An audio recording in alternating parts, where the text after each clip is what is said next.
Hi, everybody. Today is Friday, March 7th, 2025, and our friends, Ambassador Chas Freeman and Colonel Wilkerson, are back with us. Welcome back. Glad to be here. Good to be with you. Let's get started, Ambassador, with what Donald Trump said in his address to the Congress considering Ukraine. Here is what he said. It has sent hundreds of billions of dollars to support Ukraine's defense with no security, with no anything.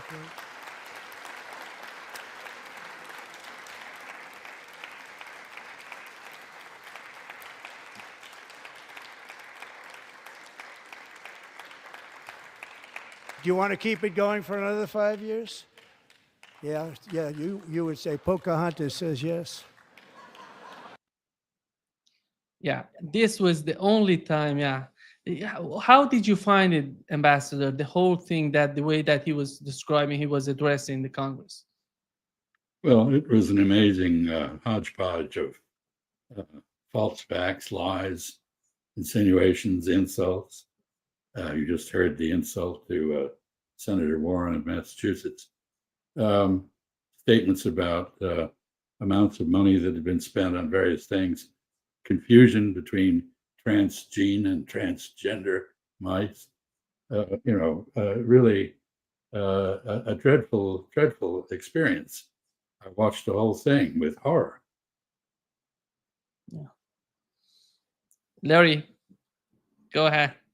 Ditto. Except for one thing. I have not watched a president address our Congress for some time. Actually, it started with my own president, George W. Bush, where I was actually there one time. And I said to myself, and I said to Colin Powell afterwards, this is the greatest farce ever conceived on the face of the earth. And we are responsible for it. And he didn't want to talk about it, of course. Later, we did talk about it rather seriously. And he more or less admitted that I was right. It's pageantry, sound and fury signifying nothing. Yes. Couldn't have said it better myself than Shakespeare. Here is the point that, Ambassador, that the point that he's talking about in terms of Europeans and the way that they have spent more in buying Russian gas than they have helped Ukraine. Here is what he said. Europe has sadly spent more money buying Russian oil and gas than they have spent on defending Ukraine, by far. Think of that. They've spent more buying Russian oil and gas than they have defending. And we've spent perhaps $350 billion, like taking candy from a baby. That's what happened. And they've spent $100 billion. What a difference that is. And we have an ocean separating us, and they don't. But we're getting along very well with them, and lots of good things are happening. Biden has authorized more money in this fight than Europe has spent, by billions and billions of dollars. It's hard to believe that they wouldn't have stopped it and said at some point, come on, let's equalize. You got to be equal to us. But that didn't happen. Yeah. Well, I think, first of all, we didn't spend $350 billion. It was more like 125 or 130 billion. And the Europeans spent more than we did, about 145 billion. So the figures are the product of what is known as the graduate of MSU makes stuff up, and totally wrong. And oddly enough, we have an inversion now. We are, as President Trump said, rather remote from Ukraine. The direct implications of events in Ukraine for us are not anywhere near as great as they are for those of its neighbors in Europe. And yet it's the neighbors in Europe now who are more belligerent than we. We have the Europeans meeting continuously, or intermittently, I guess, more accurately, to discuss how to do various military things they don't have the capability to do. They don't have the troops to deploy to Ukraine, even if the Russians would accept that, which they won't. This war began because Russia did not want to have a hostile military presence on its borders. And they're not going to accept a new hostile force, even if it is the rather small one that the Europeans could muster. It's a good thing that the Europeans are taking charge of their own destiny or attempting to do it. It's high time, 80 years after the end of World War II. And they have been content to sit back and allow the United States to maintain the order on their continent that they should be responsible for.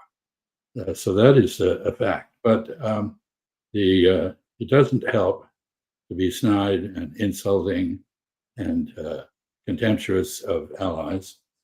And that is not a good way in which to promote a more responsible European approach, in my view. Larry, there is an article in the Financial Times. It says that France, England, and Germany had announced that they will make any agreement reached between Trump and Putin inoperative. How they're going to do that? Is that possible? Is that beneficial for them in the long run? Well, anything's possible, I guess, especially given the situation that we have today. The part of this that troubles me the most is that Trump was embarked on and apparently was intent on, even though his intentions are sometimes very difficult to determine minute to minute, stopping this war. And that was favorable in my view. That's something that should happen. We've had far too many casualties, the bulk of them on the Ukrainian side, and we're looking at a country with, give or take a few, 150 million people against a country that was somewhere around 40 million, that's probably down to about 22 million now. And a lot of that is people leaving, of course, but it's also dead people. I'm hearing from very reliable sources that it's probably close to 1 million on Ukraine's part and maybe 300 to 350,000 on Russia's part.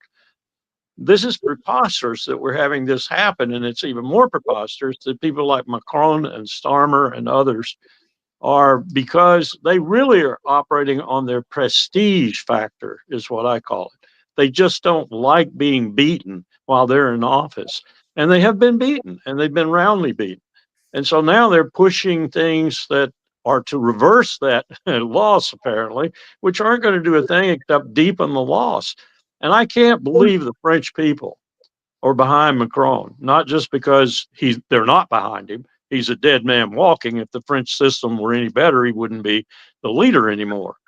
And I can't believe they're behind Starmer either in Wales and Scotland and Northern Ireland now. Maybe England, because I think of late England has gone batshit crazy, pardon my French.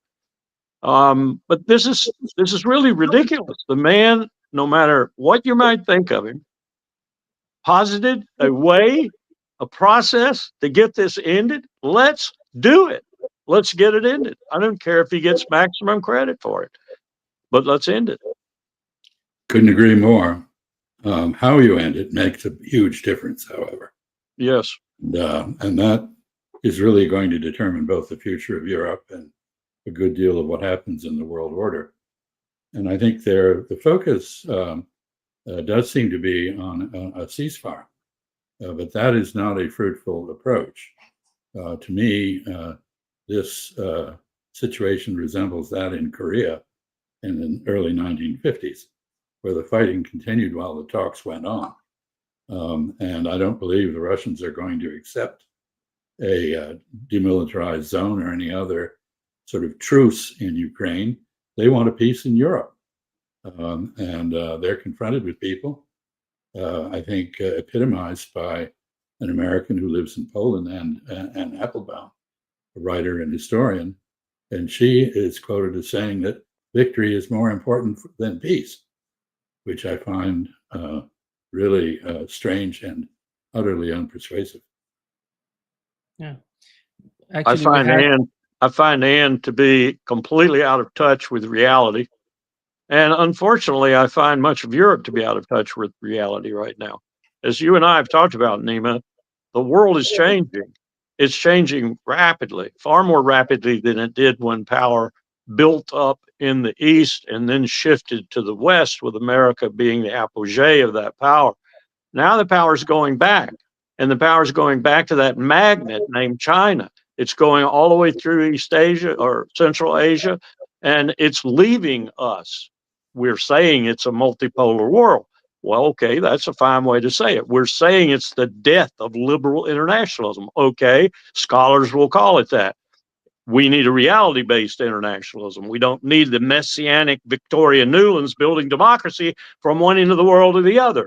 What we need is an accommodation of this power shift, multipolar world, and getting busy with the most dangerous thing confronting us right now, which is a treatyless world in terms of nuclear weapons, and a new arms race going bangers right now, so much so that it's got China wanting to build out to complete its arsenal to match ours and Moscow's, and the climate crisis.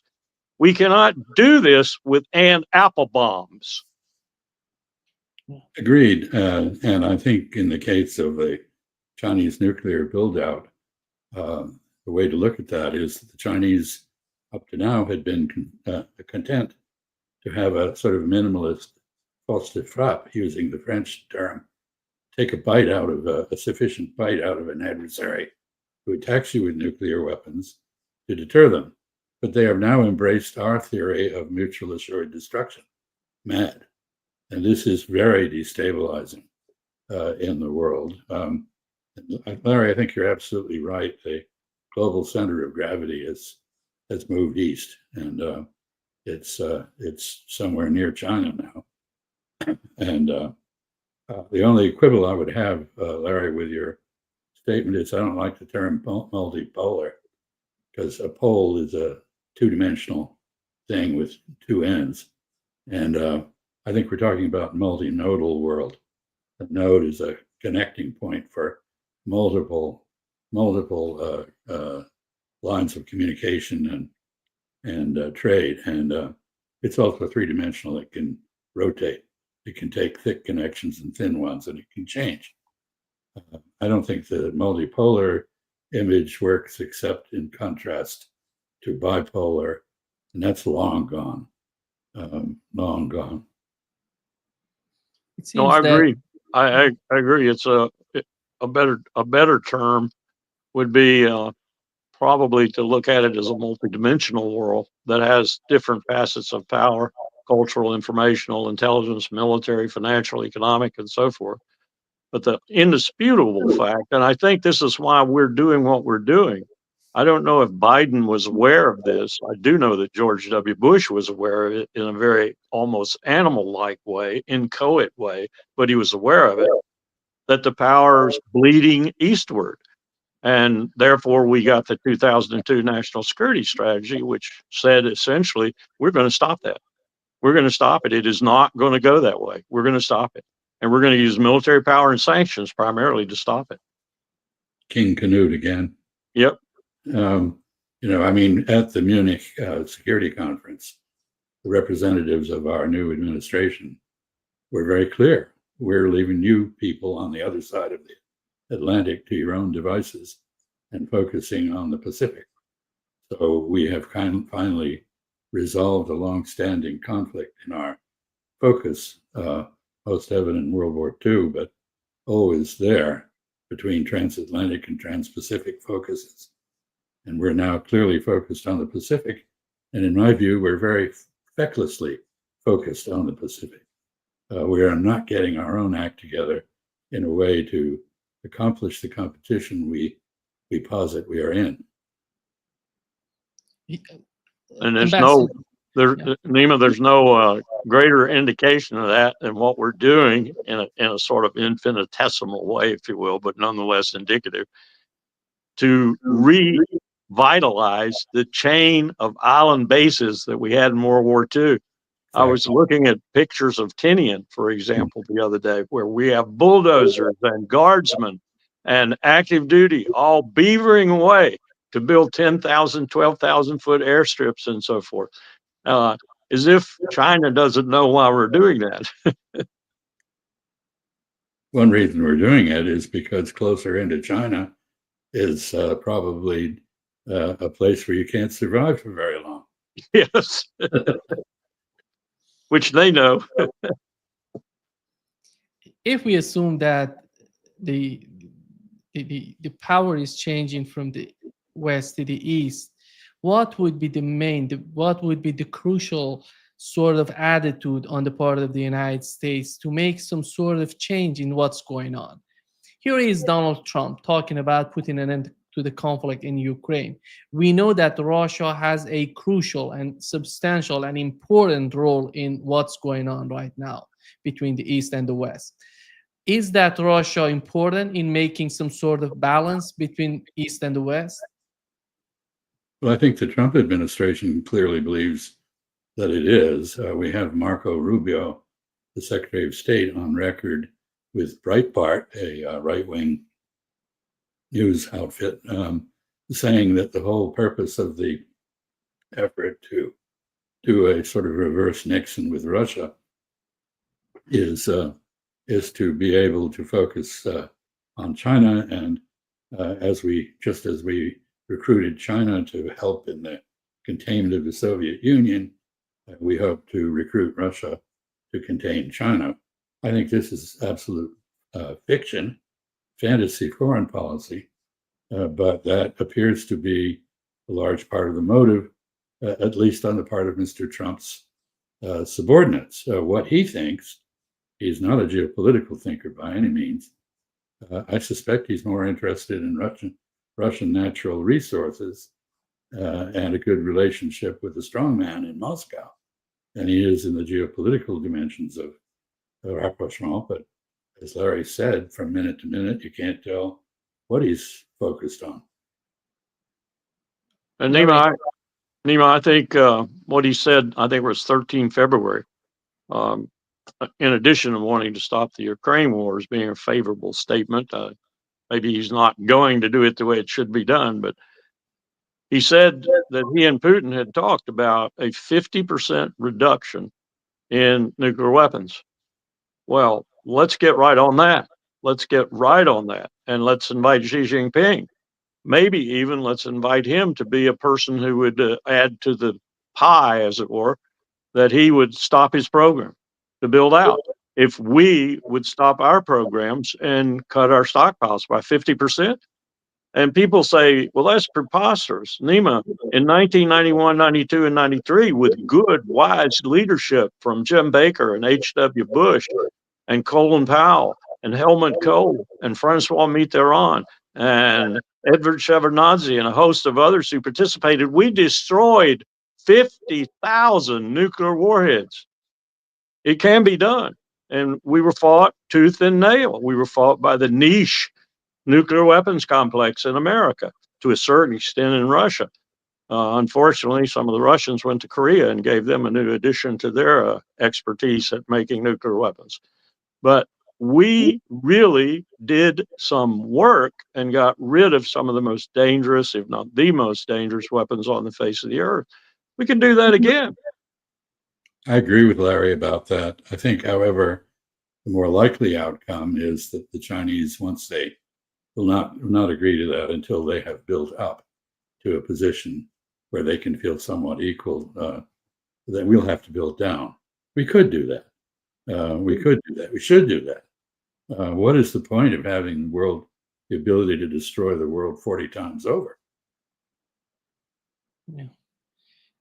And do you see the role of Europe and European countries as positive in what's going on? Or because here is what the Polish Prime Minister Tusk said, that Europe must enter into an arms race with Russia and win.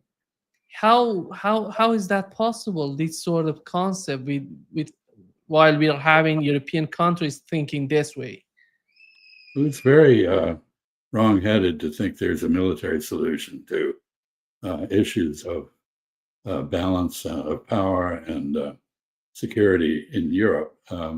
I think the proper model is the Congress of Vienna, the Concert of Europe, an inclusive structure of some sort.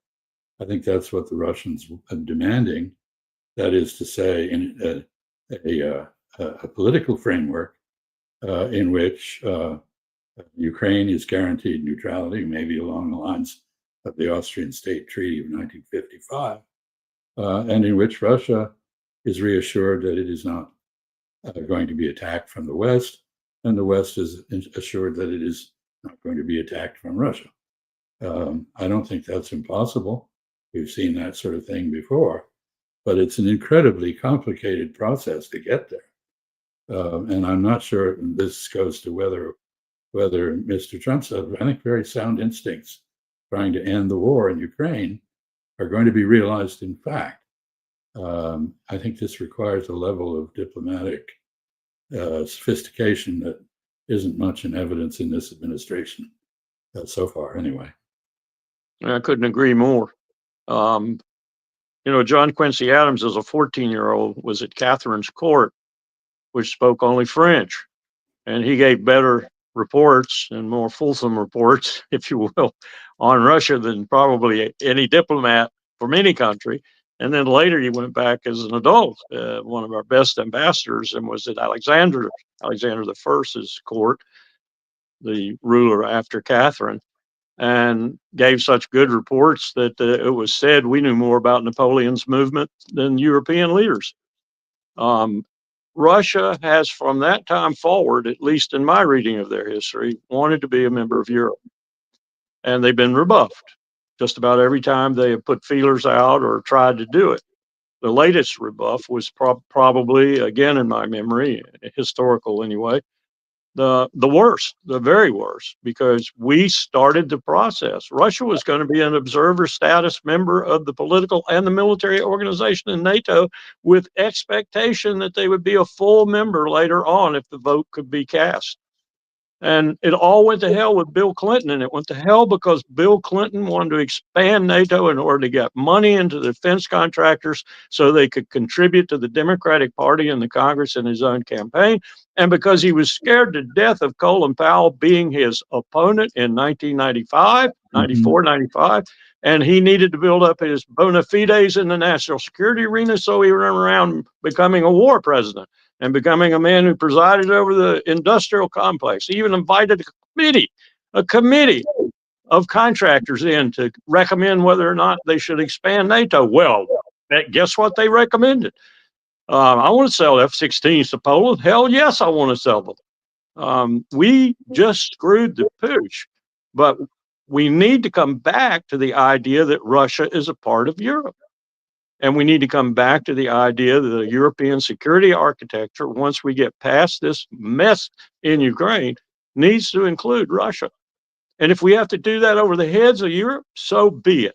And if they go for the way that was just demonstrated by those words that were spoken about going to military instruments and so forth, goodbye social programs, goodbye everything that Denmark becomes the #1 country in the world for happy citizens for, goodbye everything that Europe has done in the way of healthcare, education, and so forth, because they'll be spending it like we do on armaments. I was at GW 2 days ago giving a lecture to a bunch of mid-level bureaucrats from all over the federal government.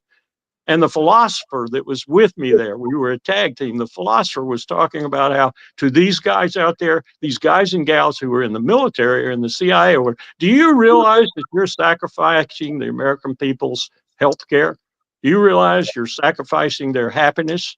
You realize you're sacrificing much of what this country could be because of what you're doing? And he's right. $1 trillion now is the NDAA. Interest payments on the debt are $1 trillion. In 10 years, there'll be $2 trillion, and we'll have a $50 trillion aggregate debt. A lot of this has nothing to do with Medicare and Medicaid and Social Security. Sure, that's part of it, and they need to be reformed. But a huge component of it is $1 trillion we're spending on defense. It's not a sustainable path. No. I think, you're absolutely right, though, that the greatest mistake that in European security that was ever made was the decision after World War I to excommunicate both Germany and Russia in the form of the Soviet Union. Yep. The only way Europe can enjoy peace and stability is with an inclusive rather than an exclusive order. And we need to find a basis for that. However, the sad thing is that I think you're right, for 300 years, from the time of Peter the Great in Russia, the Russians tried very hard to Europeanize themselves, and they had considerable success. You were, before we came on this, Larry, you were talking about some Russian music, which is impressive and very much part of Western civilization. But the Russians now, like the Turks, have been rebuffed. And the Russians have turned to China, India, West Asia, Africa, and the Turks have turned to West Asia as a focus, and Central Asia, of course, as focuses. And they both have been alienated by Europe. And I don't think we had too much to do with that in the case of the Turks, but we had a lot to do with it in the case of the Russians.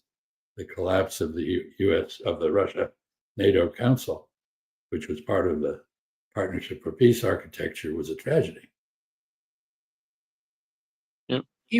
If we had the Biden administration in Washington, we could understand what would be the behavior of Europeans toward Russia today. But we have Donald Trump, who's totally against this attitude of Europeans.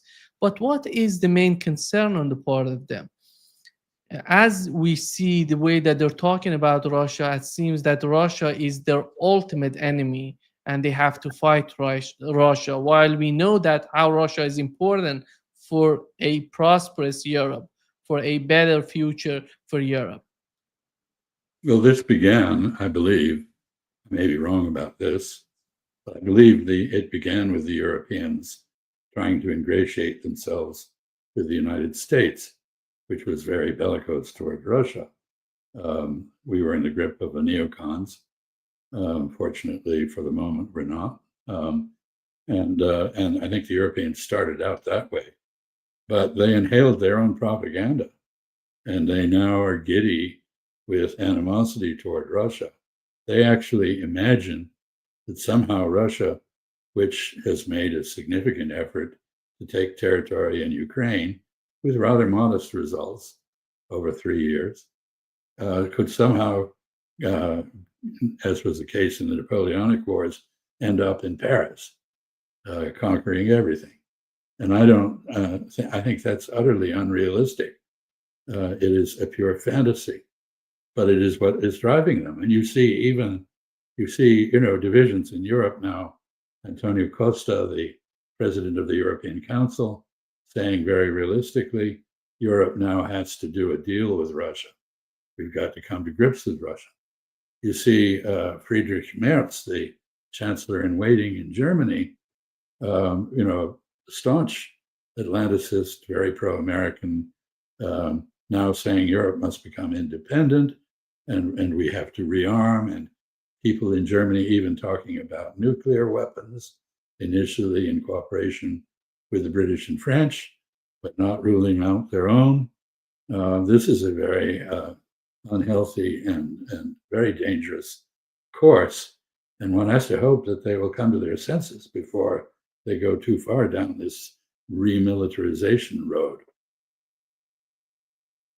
I think we have a lot to do with what the ambassador just described that will be in the history books later, because we started in the George W. Bush administration a very formidable effort using the CIA's new techniques, amongst other things, those new techniques being using largely NGOs, either wittingly, that is to say, infiltrated by agents, or unwittingly, that is to say, funded and fueled by the agency's plans and by our strategy. And part of that was to get in Europe elected in as many countries as we possibly could little Jens Stoltenbergs. And Jen led the way as our man to be Secretary General of NATO. But we caused a lot of countries, and I say a lot because it was a lot, to suddenly have elections that elected people that didn't represent the majority of their people, but represented this angle that we put on them. And prominent in that angle was be a member of NATO. So we persuaded countries that had been independent, had been neutral for so long, suddenly to change their minds, like Finland, and come in. It wasn't Putin's going to attack the entire region. It was the very successful program we ran to get people elected who were the kinds of people we wanted. Call them neoconservative, call them whatever you want, European version. But we did. We put lots of effort and time and money in that. And now we're seeing, to a certain extent, or we have seen over the past decade or so, the results of that. I don't think Merz represents Germany. He represents BlackRock, from which he came. He does not represent Germany, and he is going to have a hell of a time ruling. I suspect he's going to fracture. His coalition will fracture very early because there are German people who don't agree with what Merz wants to do. And there are lots of French that don't agree with what Macron wants to do. Colin Georgescu in Romania was a perfect example. And we were in there. We were in there working to try and get him eliminated from the process. We're in Georgia again. We had gotten the party we wanted in Tbilisi. They got out by a legitimate election, barely lost, but they lost. Now we're agitating to get that party out and our old party back in. Why? Because in this case, Biden thought Georgia and Moldova and Romania and others would be better equipped to take on Russia and to support the war in Ukraine. So this is all a conflagration that we created in Europe. We created it by the way we dealt with Europe, starting with the post 9/11 period and my president, George W. Bush. And I'm sad to say, no one deviated in the process since. There is, we've had a lot of revelations with the implosion of USAID, which was a fine organization devoted to development assistance, but which basically in recent years has been repurposed. And you see and hear so many ironic consequences of the disempowerment of USAID. For example, the press in Ukraine has collapsed. Turns out they're all on our payroll. Yep. I just read today that we're suffering from a lack of knowledge about what's going on in Iran because all the Iranian exile groups we've been funding suddenly are not funded. And, we built this whole house of cards on basically bribery and corruption. And it's over. And I think we're going to have to reconstitute USAID somehow because that's our soft power. That's how we offset the image we have of warmongering and intervention by helping, at least pretending that we care about other people. And it's also a first line of defense on things like pandemics and so on. Of course, we're out of the World Health Organization once again. So, and there seem to be quite a number of things brewing. We're really going to regret that. But the revelations that count are not things about transgene mice, but about Ukrainian newspapers and broadcasters and Iranian opposition, and as Larry said, opposition in Georgia, and the overthrow of electoral results in Romania, and so forth. I don't know how we're going to do this if we don't have, this was very clever. The CIA offloaded all this stuff to the National Endowment for Democracy and other organizations. I don't know how we're going to do it if we don't have those institutions. And it would be very good if we didn't do it, in my view. If we assume that, yeah, go ahead. I just going to say I don't know that Marco Rubio, and certainly not with the president behind him, backing him, which he would have to do, can do it. But it's like when Jesse Helms took USIA out of the business and forced public diplomacy on the State Department, and it went down to being the cone of no repute. And when we got ACTA disestablished and disarmament and arms control put in the State Department. And then it was so fitting that John Bolton was the first one to be Undersecretary of State for International Security Affairs and Arms Control. And John Bolton told me to my face he despised arms control. Of course. I actually had two brief tours with USIS in India when I stood on principle, and the ambassador fired me from the State Department, transferred me to the USIS. Best thing never happened to me. Got great management experience, had a lot of fun, and again in Washington for a short time. And we made a huge mistake because we imagined that the line was, we don't need to do this anymore because A, the Cold War is over. We don't have any interest in this ideological struggle that we were in. And second, Fox News can do it for us. And of course, 5 seconds of Fox News will turn almost any foreigner into an anti-American. So this wasn't too smart. If we assume that the main goal would be a better relationship with Russia in a long run, how can the US achieve that?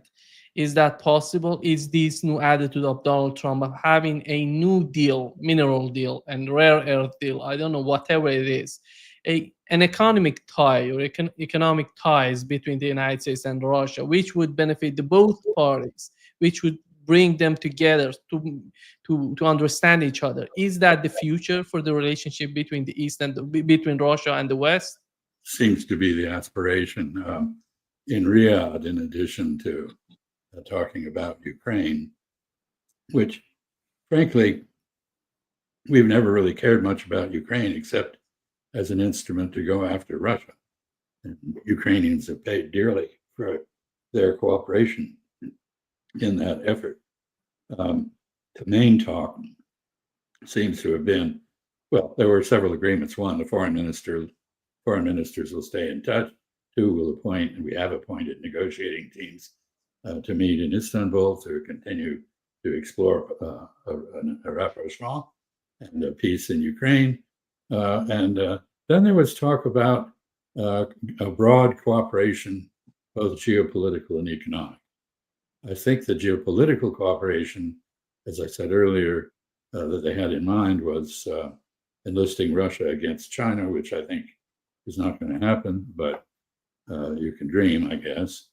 The economic cooperation is lusting after Russia's enormous treasure house of natural resources, perhaps cooperation in the Arctic, cooperation on oil, maybe outflanking OPEC, things like this, and of course rare earths. I mean, the irony is that the rare earths in Ukraine, which are not terribly abundant to begin with, about 5% of the global resources in rare earths are there. Mr. Trump for a while was talking about raw earths. I noticed in his speech in the Congress, he was very careful to say rare earths. But the irony is that almost all of them are under Russian control in the 4 oblasts in the Crimea that they have taken most of. And so Mr. Putin very cleverly said, of course, we'd be very happy to have American companies come and exploit our rare earths. You all come. And I think probably there are many companies that would love to go there.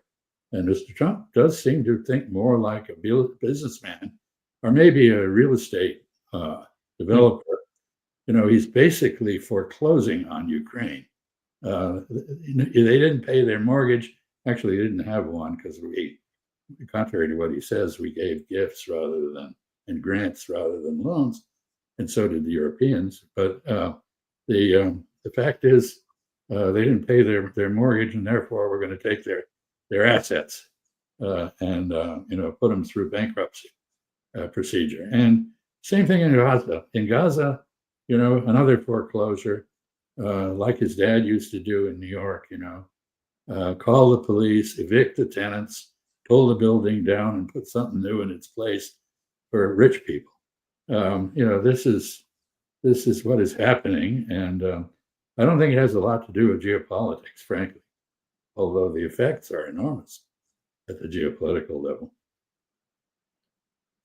Yeah, I have to say, Nima, my concerns are growing hourly with regard to the conflagration in the Levant rather than Ukraine. I mean, Ukraine's still serious, of course, and I agree with the ambassador that it's going to take a lot and a long time probably to settle it all. But the fracas in Gaza and on the West Bank, East Jerusalem, now in Syria, deep into Syria, is really concerning.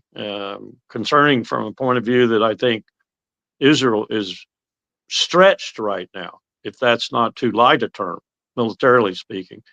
The new commander there has just let it be known through private channels that the reservists that are going to have to be called up for this new assault on Gaza going to be trouble. There's already trouble with people not showing up or people saying they're not going to report for duty and such. So the IDF has never been through anything like this before in its short history. It's never been through it. And I would say right now, with the orders to go back in, which these are the orders right now, as I understand it, and resume the offensive in the north and then move south again and do what they did before several times, again and again, until they defeat Hamas. And they're not going to do that. They're not going to defeat Hamas.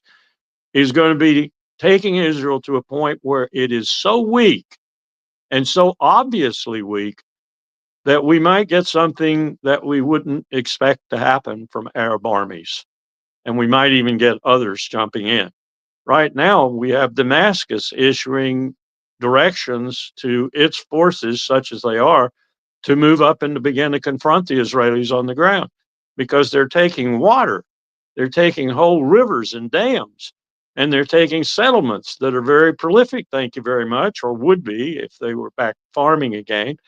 And it's not, it's just not something that the Syrians expected after all this. And you've got a lot coming back. I was told the other day about 1.5 million or so have come back, and they've come back to find our sanctions still in place and a miserable situation. And now we're looking at video of people moving back out of the north, Jews moving back out of the north, like next to Lebanon, where they had come back in for a brief time because they thought they were assured they'd be secure. Well, they're leaving again. So this situation is getting fragile. And the only thing that's going to save it, if it goes militarily fragile against Israel, that is to say, they get in existential situation, is us. And we're going to put troops on the ground. We're going to put troops on the ground in Israel. And I haven't even mentioned Iran. I've just talked about the Arab armies and the Ottoman army, if you will.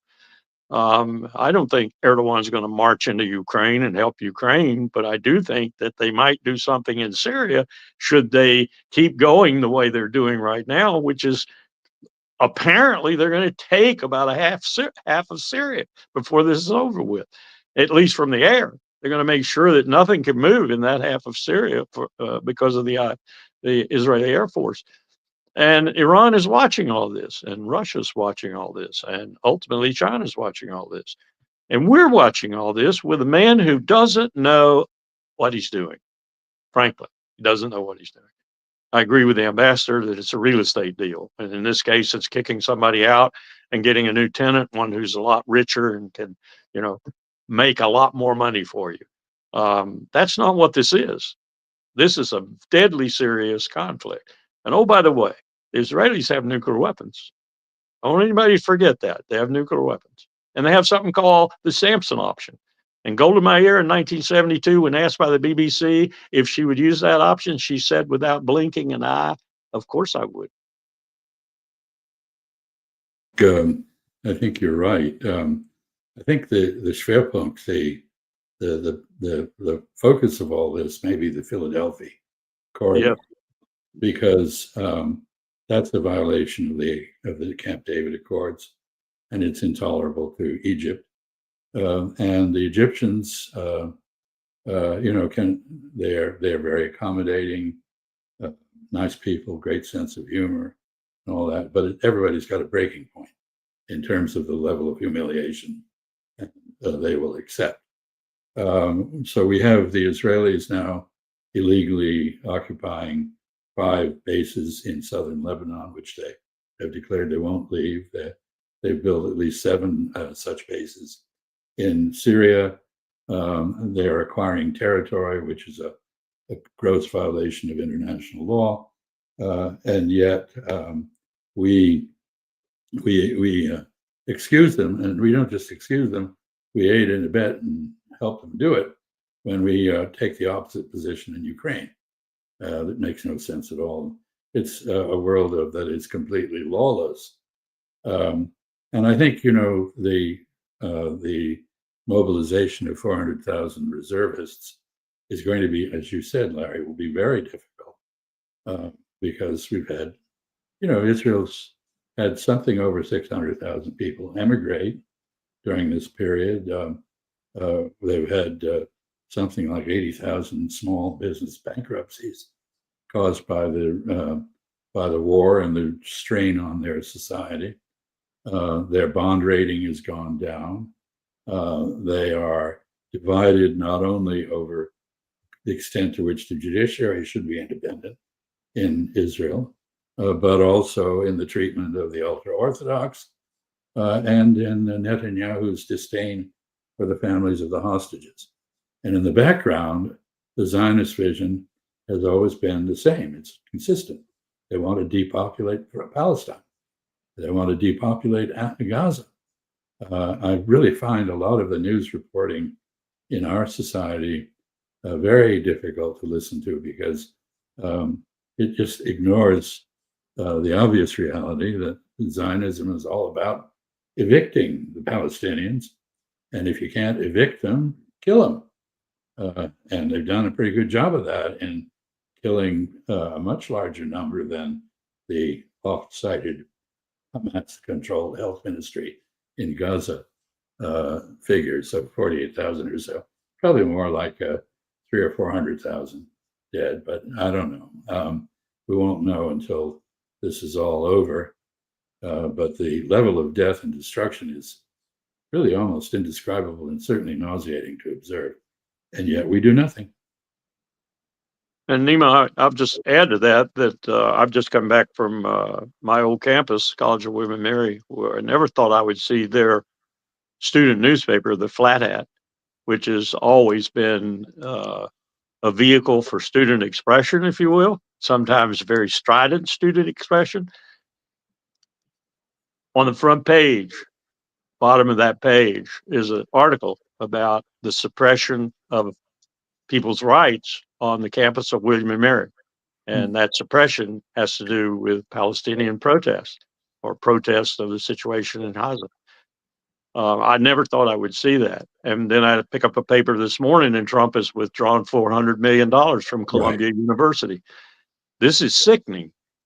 The last bastion of excellence in the American empire is our university system, and we are destroying it. I agree. And we're destroying the Constitution, too. I agree. The Constitution, the rule of law, due process are all memories. I hope they can be revived, but I'm not confident. Larry, in your opinion, to what extent Donald Trump would risk a wider and bigger conflict in the Middle East if we assume that, as Smotrich, Ben-Gvir, all of these people are talking about attacking Gaza again? Is Donald Trump prepared to help them militarily? Mm-hmm. Yes. When I was down at William and Mary giving a talk to the League of Women Voters in the library there, my 14th year to do it, I asked, anybody here the first time I came? And about 12 hands went up. Average age of the audience is 80. One of the gentlemen there, I knew him. So we went to lunch afterwards, and it turns out he's Lieutenant General Paul Van Riper. We called him the Ripper. But he was my boss when I first took over the Marine Corps War College. So he also did a war game.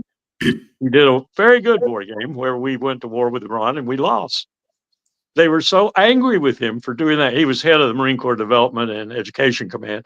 we did all the simulating and wargaming. They were so angry with him for that verdict, they asked him to do it again, and he did, and we lost again. The Pentagon knows in its bowels that were the United States to go to war with Iran and ultimately have to put troops on the ground, because you are not going to get rid of their nuclear complex or even the software in their heads unless you go afoot and you destroy everything and you occupy. That's disaster. You think Iraq was a disaster? Iran would be a complete 10 times as bad disaster. Trillions of dollars, lots of casualties, and a permanent occupation. 90 million people instead of 26 million, a huge terrain difference.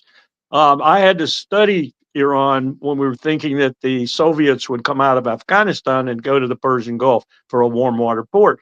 And I had to do some war planning for fighting in Iran. And I said, we do not want to fight here. We do not. And that's the Pentagon's view for so long. That's what they're going to give Hegseth as advice.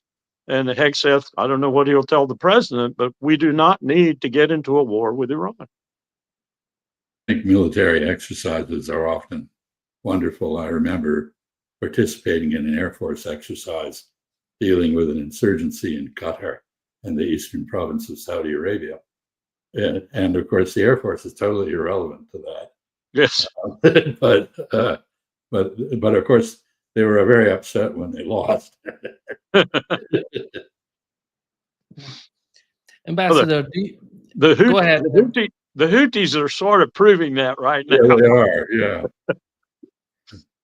I would wonder how the Middle East, the situation in the Middle East fits in the bigger picture in the mind of the strategists, those people, decision makers, I don't know whoever they are in the United States. How do they see the Middle East, the situation in the Middle East for the bigger picture, for a broader picture of the conflict between the East and the West?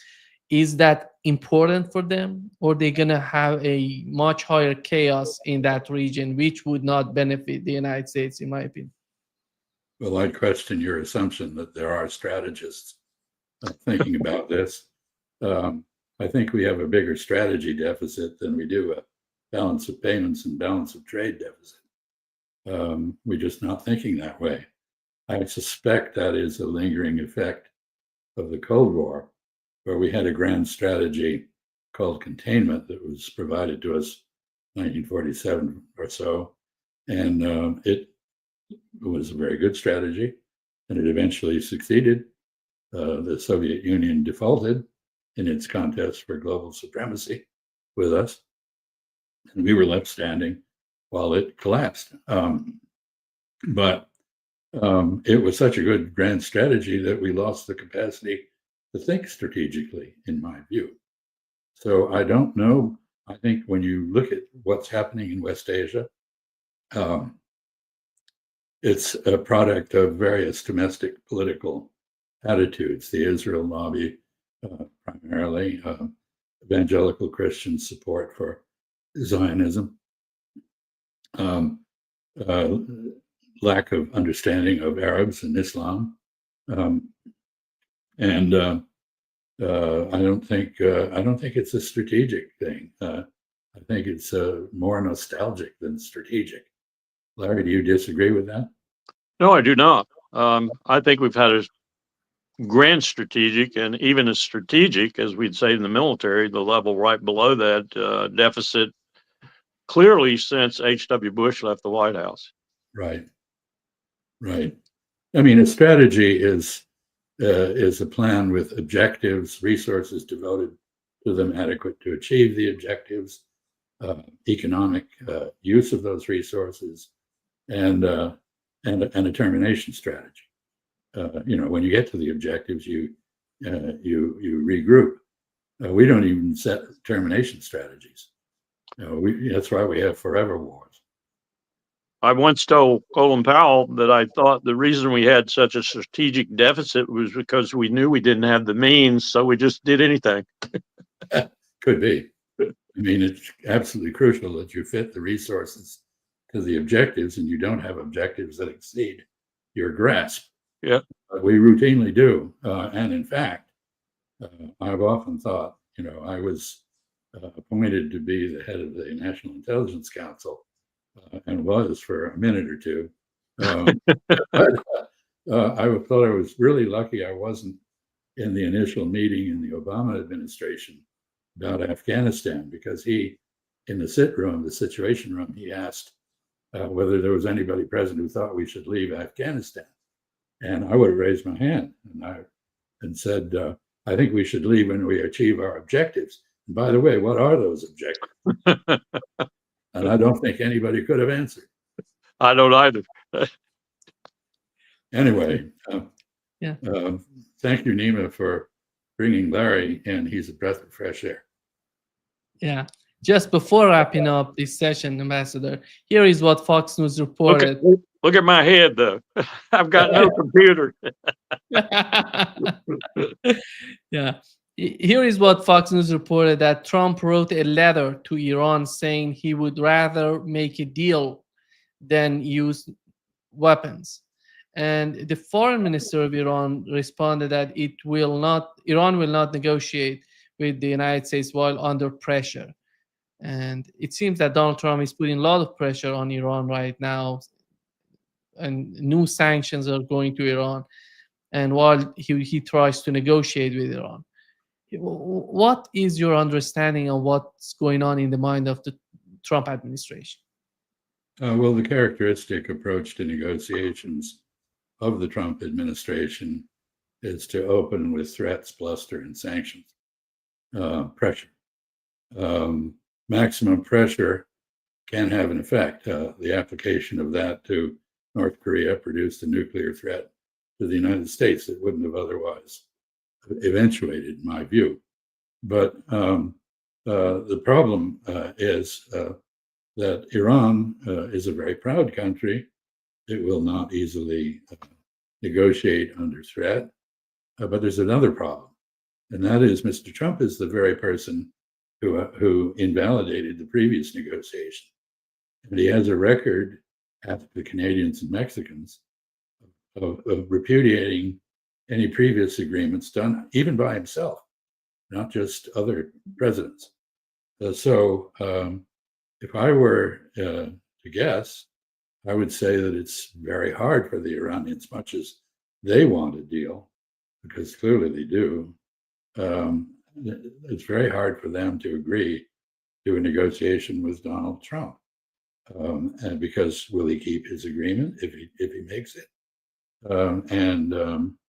Will he try to humiliate Iran, or will he do what you have to do to produce a lasting result, namely respect the views of the other side and give them some dignity?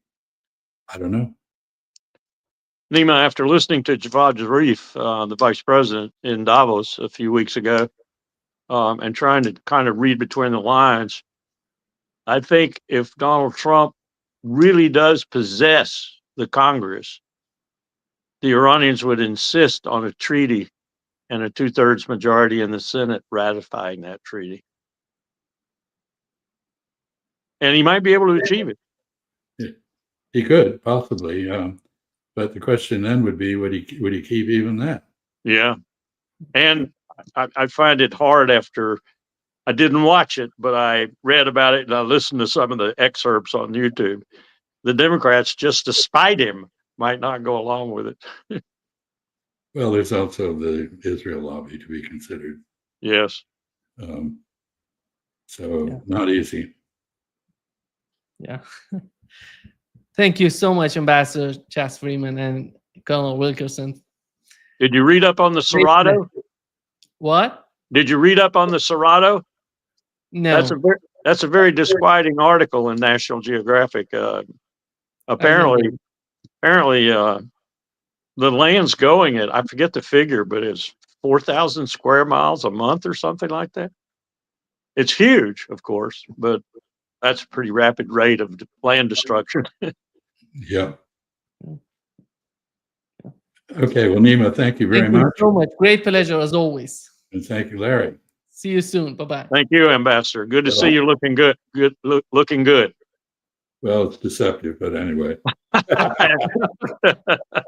Since Okay. I passed 80, it's deceptive here too. Yeah, I'm well over that age. Take care. Okay, Thank you. bye-bye. Bye. Bye.